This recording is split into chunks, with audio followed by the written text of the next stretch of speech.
the most you made was $3 million, right? Yeah. And that's the most you made, and all your fights was $3 million. And we say, here, take this 6. You good with that? Yeah. I was just asking. Straight duck. You think that continues? Do you think he retires and you guys don't get the fight? What are you thinking in your head right now? If he retires and we don't get it, it's so big, you know? So big. Hopefully Shakur won't duck. What do you think? People say Tank ducking Shakur. Let's see. So, what do you feel like at this moment in time? Shakur should get busy. Shakur should go out his way to try to make this fight right now. Yeah, because he the only one. Him and Lomachenko, they the only ones left. You know. Gonna send you a contract with the money. If they take it, they take it. It is what it is. We just seen what happened just now. What just happened right just now? When Romo didn't take the fight. Oh, Loma did. Oh, hell yeah. Nah, Loma ducked the shit out y'all. That. So that's the narrator we get. You get what I'm saying? And Shakur is one of the last of the big 4 to tell you the truth. Now that's what Tank Trainer said to Shakur Stevenson after Lomachenko turned down the fight with Gervonta. He said, "We gonna see if Shakur is gonna duck like Lomachenko, basically." Interestingly enough, Kenny Ellis talked to Shakur after that day, and he proposed the greatest deal for Gervonta to fight Shakur. He asked Shakur the $1 million question. What's your biggest payday? Shakur said $3 million. Kenny Ellis told Shakur, well, if we send you $6 million, would you fight Gervonta for that? And Shakur said, yes. At that moment, I thought Kenny Ellis was a genius.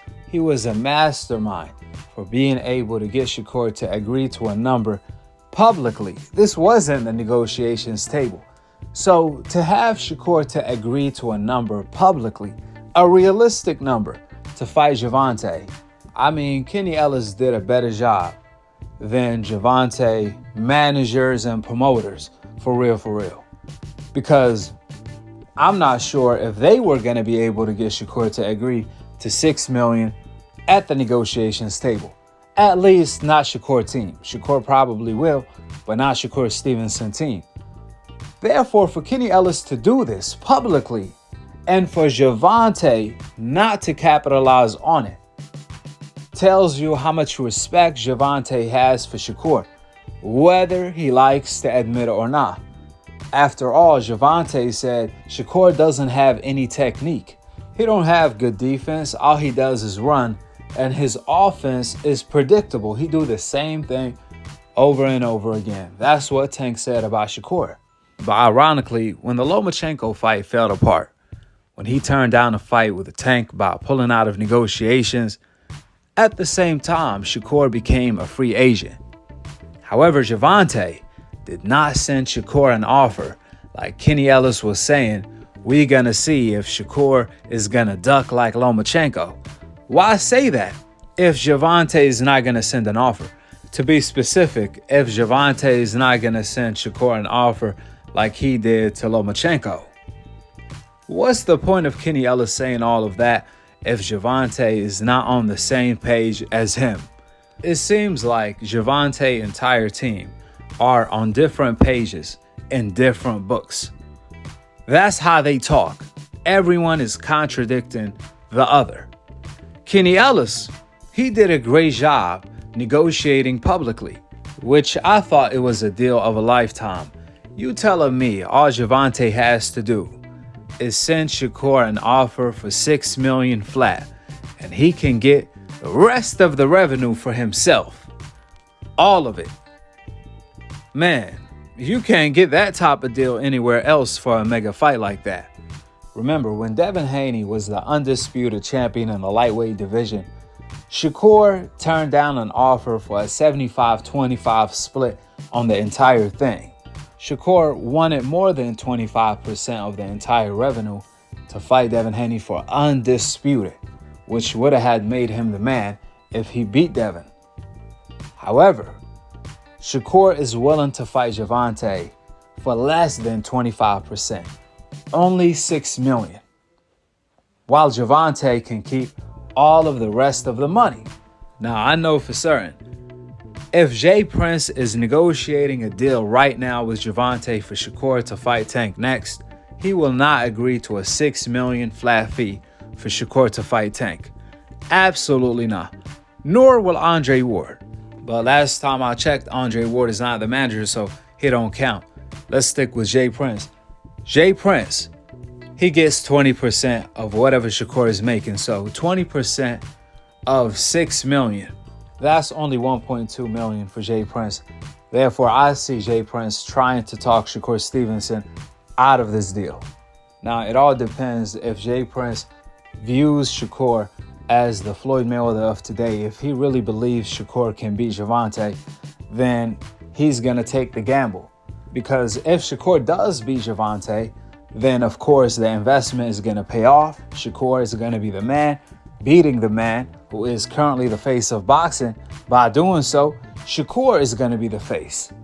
And he's going to make a whole lot of money, which is going to benefit Jay Prince, depending on the longevity of their contract, of course.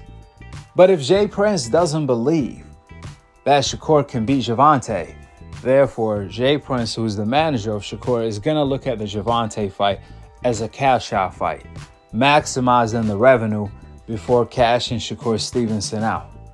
So he's not going to accept a $6 million flat fee for Gervonta to fight Shakur. He's going to want a percentage along with that. He's not going to view the fight as a fight that's going to get Shakur one step closer to becoming the face of boxing, because he thinks Tank is going to beat him. Due to that, he's going to try to talk Shakur Stevenson out of this deal.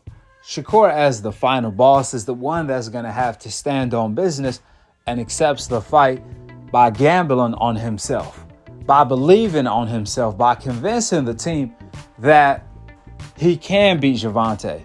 Because I'm telling you right now, for Shakur to be willing to fight Gervonta for a $6 million flat fee, that tells me Shakur is very confident that he can beat Gervonta. Stylistically, Gervonta doesn't throw that many punches, and Shakur is a great boxer with great defense. So if Shakur can survive Gervonta for 12 rounds, and Gervonta is losing a lot of rounds because he's not active, then there's a good possibility Shakur can win a unanimous decision, right? And that's how probably Shakur is looking at it, rightfully so. But you start to wonder, is Tank looking at it that way too? Because why wouldn't he jump on Shakur? Why wouldn't he jump on this opportunity after Kenny Ellis set up the pitch? This is the biggest fight in the lightweight division. Shakur, being a free agent, would have had made this fight an in-house fight on PBC.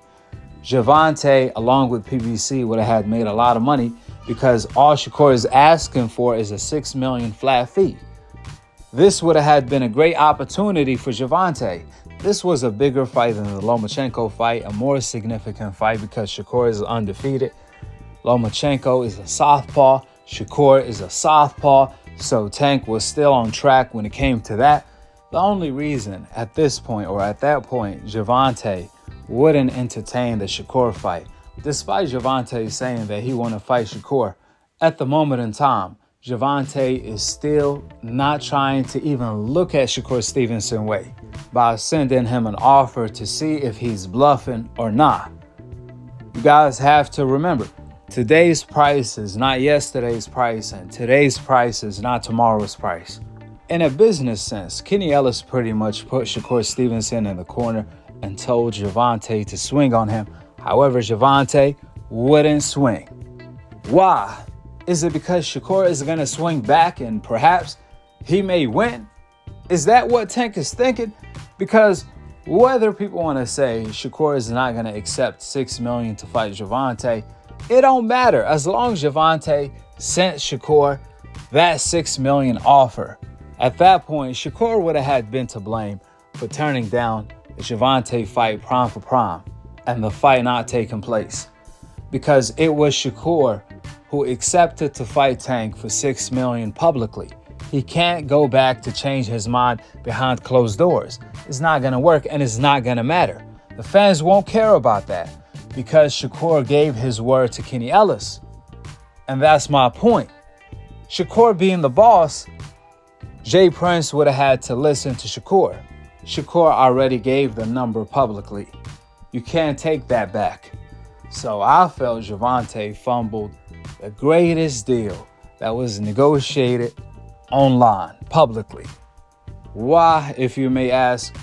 Due to Gervonta's respect for Shakur, whether he likes to admit it or not.